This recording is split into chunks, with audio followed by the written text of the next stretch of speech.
Hey, what's up everybody? It's Hubalubalu, back with another video, and this time a little bit something different. I actually recently saw a YouTube video of Paul Bundes, the guy who does, the creator of Kid Robot, and throughout the video I was watching it, and he talks to you about how do you appreciate plastic toys, and I thought this was really cool. And then finally at the end of the video, they hit this guy.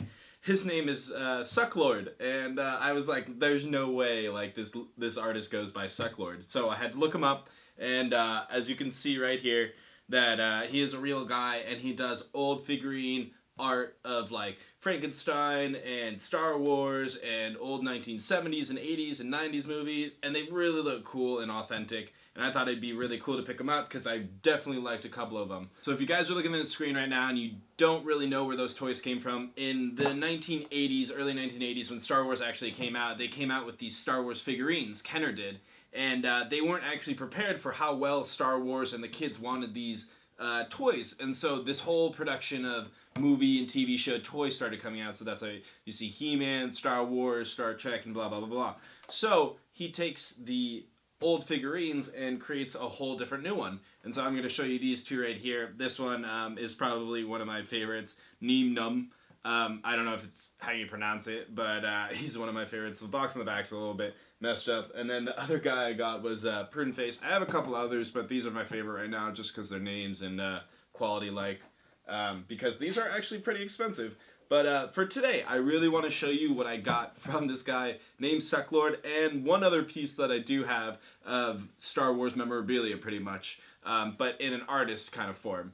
Alright, so the first thing I got was this Gay Empire Star Wars figurine, and no, this isn't for me, but it is for my sister. She is very big on the LGBTQ dealings and everything like that, and I thought this would be really cool to show her because it looks really cool too. Like all these like different artists are doing all these different things now, but it says Gay Empire 10th Anniversary Homo Trooper by Suckadelic. He does the artistry, every single different one is different with the art splat on it. But on the back you have, warning, this is not a toy, but it's not art either. The user assumes all liability. It may result in derision, insanity, or disillusionment. Use of this product may not register by any agencies, federals, or otherwise. May cause rectal discomfort if shoved up ass. Consult your psychiatrist if symptoms persist. Erections may last up to 4 hours. Use it well. You're still an asshole for buying this. Wow, this is something I needed to get. They sold out a while ago, but I found some on eBay. This was actually the last one, and I hope my sister's really going to like it because I haven't showed her yet. But this is one of them, and I really like this one, so we're going to set that down right over here. For the second one, we have the Suckrealm 6000 Sucklord 72. I really like this one. I wasn't really gonna buy it, but I thought might as well. I really like the art of this guy, Suckadelic. But as I read the back, it is as good as it gets.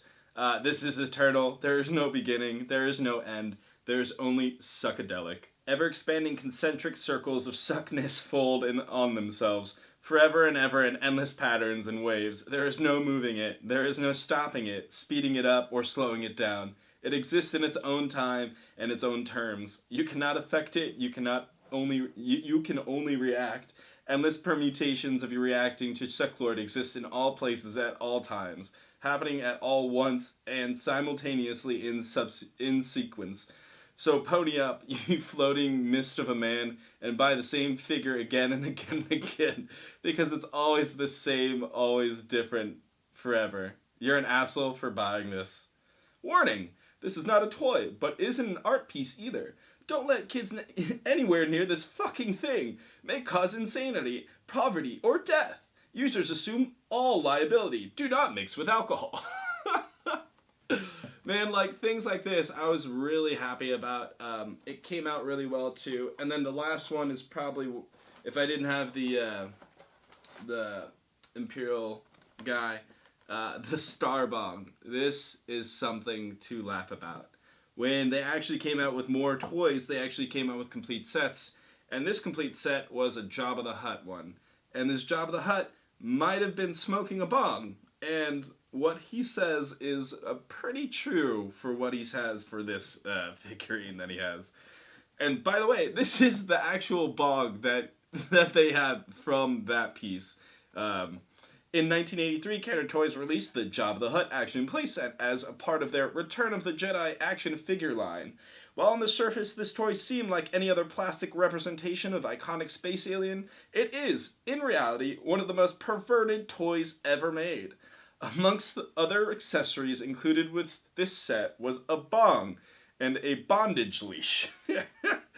Apparently there was no close study of this item, as hundreds of thousands of these sets were purchased by unwitting parents who had no clue they were encouraging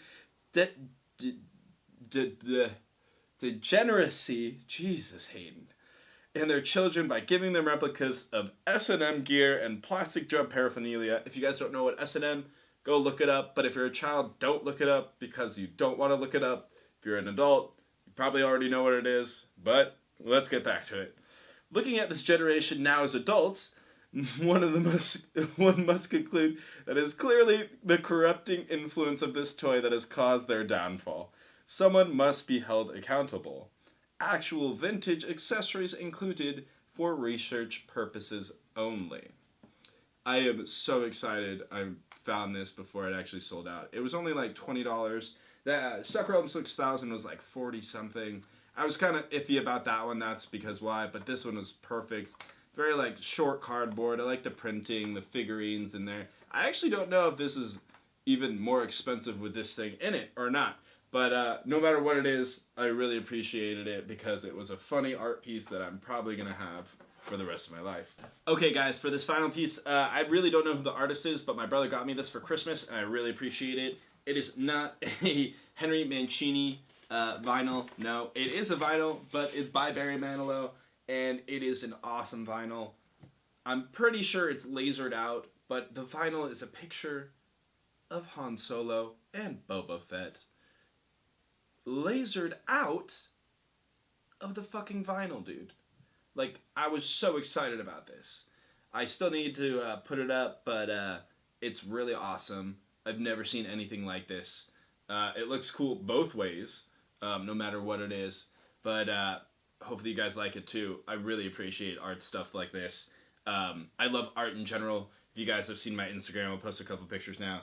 The art in my back room, all this stuff. I love animations and everything like that. But this was really cool. Thank you, brother, for this. And that is probably the end of this video. If you guys like this, please like, comment, and subscribe pretty much, because I will have more pieces like this coming out. I thought this was really cool because I never really show art, but I do love it so much. Please follow me on Instagram and Twitter at Hubalubalu, because I'll show more art that I have around my rooms and my games that I will come out as well. Oh, I'm speaking too fast for my mind right now. I hope you guys like this video. I'll see you next time.